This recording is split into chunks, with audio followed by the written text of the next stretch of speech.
Olá, meus irmãos, graça e paz seja convosco. A lição de terça-feira, o objetivo das parábolas.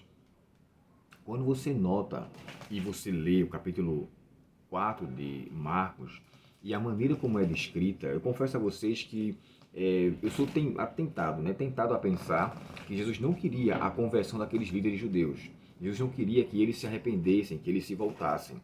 Então, dá-se em parecer que a parábola tem um propósito de obscurecer as verdades divinas para eles especificamente. Se eu for levar por esse lado, eu vou começar a querer crer na predestinação bíblica para aquele grupo que eles estavam predestinados à perdição. Só que Jesus, quando ele abria o seu leque de ensino, era para todos. Por mais que esse texto, que foi extraído de Isaías, tinha esse propósito, tinha esse parecer, o propósito em si não era esse. E quando é dito aqui, eu aconselharia muito, irmãos, de todo o coração, vocês lerem alguns textos que eu vou ler, olha só. Mateus capítulo 13 e o verso 10 ao verso 17, tá? É a parábola também. Lê também Isaías 6, 9 e 10, que é de onde ele extraiu esse episódio. O outro texto é João 12, 34 a 42, e esse aqui é o mais enfático. Atos 10, 28 é a mesma coisa, tá? Perdão. Atos 28, 26 a 27 também, e João 7, 17. Esse texto de João 7, 17 nos faz entender que Jesus ele falava para os discípulos, também tinha a importância de falar para os líderes judeus, e no capítulo 12 e o verso 42, olha o que a Bíblia fala só. Vou ler o verso 41. João capítulo 12 e o verso 41 e 42. As palavras de Isaías, prestem atenção, se referiam-se a Jesus, pois viu sua glória e falou sobre ele. Ainda assim, muitos creram em Jesus, dos líderes também, incluindo alguns dos líderes judeus. Eles, porém, não declararam sua fé abertamente por medo de que os fariseus os expulsassem das sinagogas. Então, assim, Jesus levou conhecimento para eles, o conhecimento que Jesus trouxe a eles era rico e esclarecedor. Ellen White, quando comenta sobre isso, eu aconselharia muito, leia o capítulo 2 do Parábola de Jesus. Se você não tiver o livro, bota lá no YouTube, capítulo 2, Parábola de Jesus. Você vai ficar escutando, você terá a mente muito esclarecida. Eu vou ler aqui algumas páginas do livro, a começar pela página 20, diz assim, ó. Na primeira parte do seu ministério, essa parábola do semeador foi a primeira parábola, Jesus falara ao povo com palavras tão simples que todos os seus ouvintes podiam compreender as verdades que os tornariam sábios para a salvação. Observe só, todos os seus ouvintes poderiam ouvir, então eles estavam ali presentes também. Não estava descartado ser um dos ouvintes de Jesus ali. Outro ponto, Jesus desejava despertar a indagação, ou seja, um questionamento. Por que disso? Por que daquilo? Causar interesse. Procurou despertar os indiferentes. Olha só, quem são os indiferentes? Procurou despertar os indiferentes e impressioná-los com a verdade o coração. Agora, olha só o que ela continua falando aqui na página 35. Os fariseus compreendiam a significação da parábola de Cristo, mas o seu ensino lhes era indesejável. Faziam como se não compreendessem. Viu o texto que eu li para vocês? De João 12, 41 e 42? Ainda vou dizer mais ainda. Na página 104 do mesmo livro, diz assim, 105. Deus não encobre suas verdades aos homens por seu próprio procedimento. Eles obscurecem a si mesmo. Então, assim, Deus não escondeu nada. Ele tinha o propósito de esclarecer. E quando ele falava, eles não entendiam por causa da dureza do seu coração. Tem um grupo de pessoas, quando a gente já leu, né, capítulo 12 de João, verso 41 e 42, que eles tinham medo dos líderes judeus. Olha para Nicodemos. Nicodemos era um fariseu, era uma pessoa que era, príncipe. Cornélio era um fariseu. E no capítulo 10, Jesus pede para com que Pedro vá à casa de Cornélio.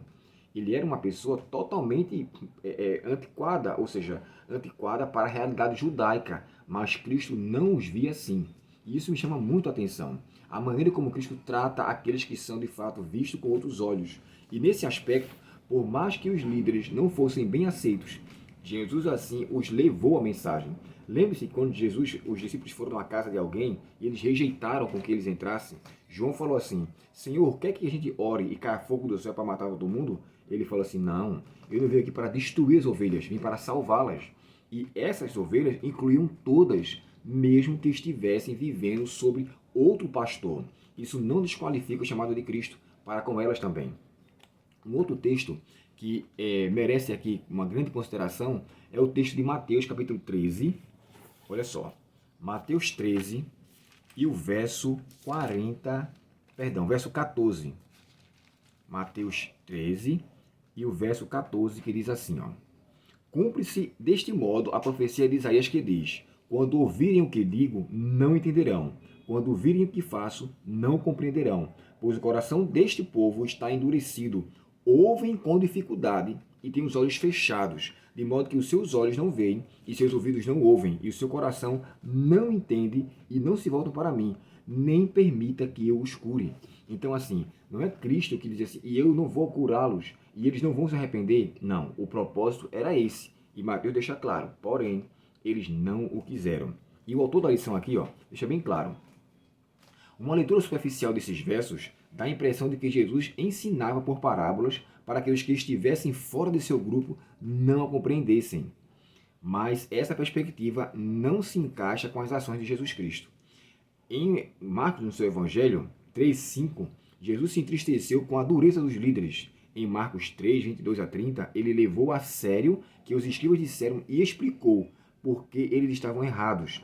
Em Marcos 12, de 1 a 12, os líderes compreenderam que a parábola dos lavradores maus se referia a eles. Na verdade, era uma advertência sobre o desfecho da conspiração deles contra Jesus e as terríveis consequências que isso teria. Se ele não se preocupasse com as pessoas, ele não teria advertido. Vamos analisar de modo mais atento as palavras de Jesus, para entender o que ele quis dizer. Olha só, quando eu li para vocês na página 35, eles ouviam a palavra e entendiam, mas lamentavelmente não quiseram aceitar. As verdades lhe eram claras, e quando o texto aqui de Isaías fala anunciar a Israel, ele quis mostrar que, na verdade, o povo precisava estar em sintonia com o seu ensino. Lamentavelmente, eles preferiam a sua liderança, preferiam o que os líderes passavam e desfaziam do ensino de Cristo. Lamentavelmente, porém, o propósito das suas parábolas era ensinar, era trazer luz, era fazer com que eles indagassem, ficassem pensando, isso aqui tem um propósito, isso aqui tem um ensinamento, e tivessem desejo de se desenvolver. Jesus jamais escolheria pessoas para se perder. Ele nunca faria isso. O seu propósito é sempre salvar a todos. Olha o que ele fala para Zaqueu. Eu vim buscar e salvar o que se havia perdido. Lucas capítulo 19.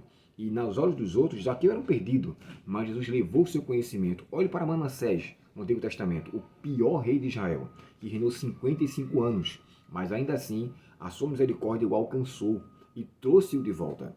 Então, eu entendo que o propósito das parábolas era para ensinar a todos o verdadeiro ensino, como nós vimos na lição passada, né? Aquele balãozinho escuro dos fariseus e o balãozinho claro. Jesus querendo trazer luz para o pensamento escuro deles, coisas que eles não quiseram. Então, fique certo do seguinte, Jesus jamais teve um objetivo de obscurecer as verdades que ele tinha, como eu li no livro Parábola de Jesus, na página 35. Ele queria que toda pessoa ouvisse, até os indiferentes, e o aceitassem, coisa que infelizmente eles não quiseram. Então, para fechar, Jesus não é o autor do endurecimento do coração deles. Eles ouviam e compreendiam, e não aceitavam, com medo da liderança, para com que eles pudessem ser expulsos da sinagoga. João capítulo 12 e o verso 41 e 42 confirma isso muito bem. Que eu e você possamos levar essa mensagem. E o objetivo nosso é alcançar a todos, porque por todos Cristo morreu. E para ele não há acepção de pessoas. Oremos ao Senhor nesse momento. Querido Pai Celestial, obrigado pelas verdades contidas em Tua Palavra e por aprendermos um pouco sobre o imenso amor que o Senhor tem. Pedimos a Ti, querido Pai, que o Senhor nos perdoe as faltas e nos faça entender as verdades contidas em Tua santa e boa Palavra. Obrigado por esses conselhos, alimenta-nos, Senhor, com a Tua Palavra e salva-nos para o Teu reino, te pedimos em nome de Jesus. Amém. Deus te abençoe, um ótimo dia em Sua presença e até o próximo estudo, se Deus quiser. Até logo.